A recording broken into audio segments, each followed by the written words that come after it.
जब स्वामी विवेकानंद का शिकागो में भाषण हुआ उसके बाद वो बड़े प्रसिद्ध हुए, और बड़े प्रसिद्ध होने के बाद पूरे अमेरिका में उनके भाषण होते थे। बड़े बड़े लोग आकर के उनसे हाथ मिलाने के लिए और लालायित रहते थे।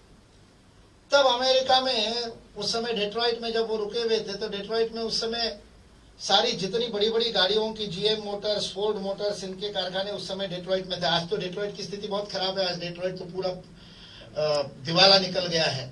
आज पूरे अमेरिका की स्थिति विकट है, वो अलग बात है, लेकिन आर्थिक स्थिति, लेकिन डेट्रॉइट तो आज बहुत खराब है। उस समय डेट्रॉइट अपने चरम पर था, और उस समय स्वामी विवेकानंद का डेट्रॉइट में 16 दिन तक प्रवास हुआ था। उसी दौरान निकोला टेस्ला से उनसे मैत्री हुई। निकोला टेस्ला जो आइंस्टाइन का पूर्ववर्ती और बहुत बड़ा फिजिसिस्ट हुआ, निकोला टेस्ला जिसने अनेक प्रकार के नए अल्टरनेट करंट और डायरेक्ट करंट वाला जो लड़ाई झगड़ा होता था, वो वाला निकोला टेस्ला।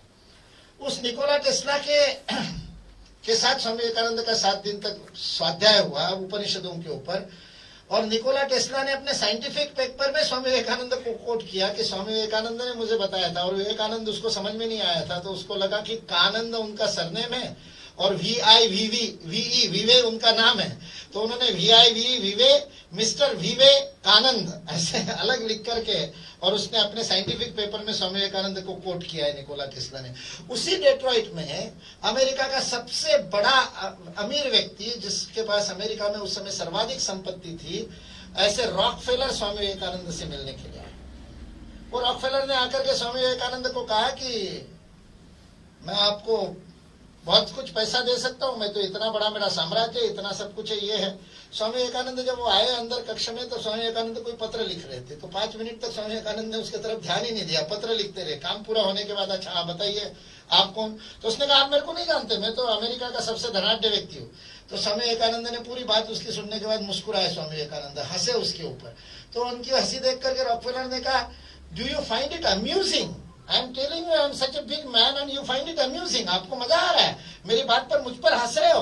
तो स्वामी विवेकानंद ने उनको उत्तर दिया, मैं उस देश में से आता हूं जिस देश में मेरे पास इतना धन है, इस बात को कोई सम्मान नहीं मिलता है। आपने कितना त्याग किया, कितना दिया, इस बात को सम्मान मिलता है। और तुमने सारा स्वयं का वर्णन किया, परिचय किया, उसमें देने की तो कोई बात की नहीं।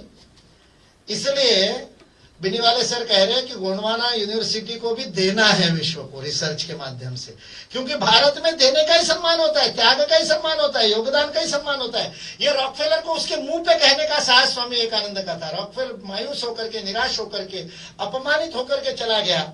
6 महीने बाद स्वामी विवेकानंद फिर से जब डेट्रॉइट पहुंचे, तब रॉकफेलर ने तब तक रॉकफेलर फाउंडेशन की स्थापना की थी। आज विश्व के सबसे सर्वाधिक चैरिटी करने वाले जो 4-5 फाउंडेशन है, उनमें से एक रॉकफेलर फाउंडेशन है। उसकी शुरुआत स्वामी विवेकानंद की प्रेरणा से हुई थी। तब तक रॉकफेलर फाउंडेशन की स्थापना की थी। बहुत सारे गरीबों को दान देना, ये करना वो करना करवा करके उसके अखबारों में फोटो छपवा करके, और उन फोटो अखबारों की कतरने लेकर के स्वामी विवेकानंद को मिलने आया, और वो कतरने स्वामी विवेकानंद के सामने ऐसे डाली टेबल के ऊपर और कहता है, now I have done it. और उसके बाद में उसने कहा कि अब मैं आपको भी दान देना चाहता हूं। तब तो आपने लिया नहीं था, अब मेरे को दान का महत्व समझा। उन्होंने ब्लैंक चेक स्वामी विवेकानंद के सामने रखा कि आप चाहे तो उसमें अंक डालिए, उतना पैसा मैं आपको दान दे सकता हूँ। स्वामी विवेकानंद ने रॉकफेलर को कहा, तुम्हारे मन में कितनी दानत है ये मैं कैसे तय कर सकता हूँ, तुम्हारी औकात तो तुम ही जानते हो, तो यहाँ कितने शून्य डालने वो तुम तय करो। I will not decide what you have to. दान देने वाले की नियत पर दान निर्भर करना है, मांगने वाले की कुवत पे नहीं। अभी और राम जन्मभूमि पर जो मंदिर का निर्माण हो रहा है, उसके लिए निधि संकलन के लिए लोग जा रहे हैं, तो निधि संकलन के लिए जाने वाले लोग यही अनुभव लेकर के जा रहे हैं, जिसके पास 5 लाख की अपेक्षा करके जाते हैं वो 15 लाख देता है। तो अपेक्षा करने वाला कहता है हमारी कुवत कम है, उसकी राम जी के प्रति श्रद्धा अधिक है। ये अनुभव हर घर में, लगभग हर घर में निधि संकलन करने वाले को आ रहा है। तो स्वामी विवेकानंद ने यही बात कही कि भारत में हम मांगते नहीं है, मांगने को दान नहीं कहते, देने को दान कहते हैं। तुम कितना देना चाहते हो वो दो। रॉकफेलर ने कोई बहुत बड़ी $1 मिलियन या ऐसी कोई राशि डाल करके स्वामी विवेकानंद को चेक दिया, और चेक देने के बाद कहा, now you can thank me. Swami Vivekananda ने फिर उसके तरफ आश्चर्य से देखा, why should I thank you? It is you who should thank me. तुमको मुझे धन्यवाद देना चाहिए, क्योंकि मैंने तुमको दान करने का अवसर दिया और तुम्हारे पाप धोने का अवसर दिया है।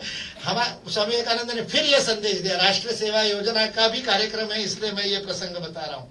स्वामी विवेकानंद ने वहां पर संदेश दिया, भारत में देने वाला स्वयं को, देने वाले का विश्व सम्मान करता है, लेकिन देने वाला देते समय स्वयं को अकिंचन मान करके देता है। जो जिसकी हम सेवा कर रहे हैं उनके ऊपर उपकार करने का भाव लेकर के की गई बात को भारत में सेवा नहीं माना जाता। भारत में तो सेवा ये समझ करके की जाती है कि जिसकी जाकर के मैं सेवा कर रहा हूं उसने मुझे अवसर दिया। स्वामी विवेकानंद के शब्द है, ईश्वर गरीब बनकर के, मूर्ख बनकर के, अज्ञानी बनकर के इस विश्व में आया ताकि तुम सेवा करके मुक्त हो सको। इसलिए जिसकी सेवा कर रहे हो उसको हाथ जोड़ करके धन्यवाद दो कि बाबा जी आपने मुझे अवसर दिया कि मैं आकर के आपको ठंड में कंबल दे सकूं, या भूखे थे तो आपको कुछ खिचड़ी खिला सकूं, आपका धन्यवाद। इसलिए पाद्य पूजा करके, पैरों को छू करके, आशीर्वाद लेकर के सेवा करना, सेवा करने वाला जिसकी सेवा की जा रही है उसका आशीर्वाद लेता है, ये भारत की परंपरा है। इसलिए राष्ट्रीय सेवा योजना में हम सेवा करते हैं, पुरस्कार भी मिल गया ना अभी अपने को, तो पुरस्कार मिलने से या सेवा करने से अहंकार नहीं जगना चाहिए। अगर अहंकार जगता है तो वो सेवा नहीं रहती, फिर व्यापार हो गया।